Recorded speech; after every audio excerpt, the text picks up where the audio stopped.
cudurka COVID-19 ayaa sanadkii labaad dadka da'da waxa uu ka reebayaa in ay xajiyaan sanadkii isxigay.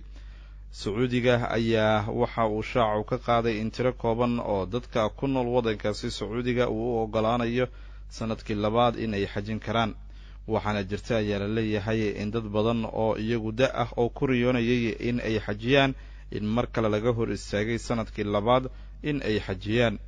saraakiisha dalkaasi Sacuudi Carabiya ayaa waxa ay shaacay ka qaadeen in dadka da'doodu ay u dhaxayso ay xajin karaan 18 ilaa 65 sano jir. waxaana la tilmaamayaa dadka dalabka soo jeedinaya in aysan ku jiri karin dadka cudurrada goonida qaba. dadkaasi qaarkood ayaa walaaca waxa ay ka muujiyeen dadka da'da ah in sanadihii lasoo dhaafay lacagihii ay u dhiganayeen si ay u xajiyaan in ay hadda ay ka quusanayaan.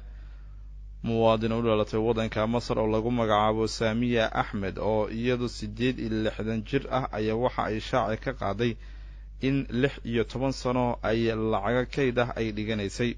sanadkii lasoo dhaafay waxa ay tilmaantay in lacaga horumarisa ay siisay shirkadda socdaalada ee waddankaasi Masar ayna bilowday in boorsooyinkeedii ay u xirxirato sidii ay u soo xajin lahayd sanadkan.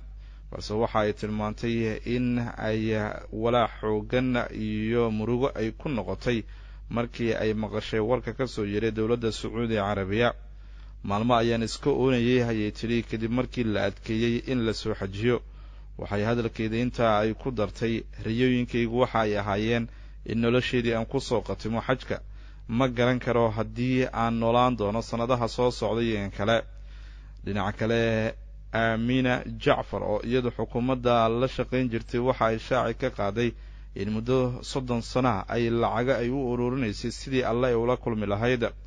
waxay shaaci ka qaaday in 2 jeer ay ku guuldareysatay in ay soo xajiso, balse waxa ay tilmaantay in markaan diyaar ay u ahayd lacagta marka laga hadlayo in ay soo xajiso, balse cudurka COVID-19 uu ka mamnuucay ama uu ka hor istaagay.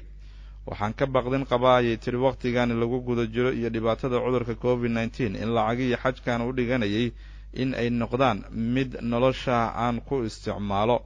sidoo kale waxa ay shaaci ka qaaday in ay qaadan doonto talaalka cudurka COVID-19 marka ay timaado diyaargarowga xajka sanadaha soo socda.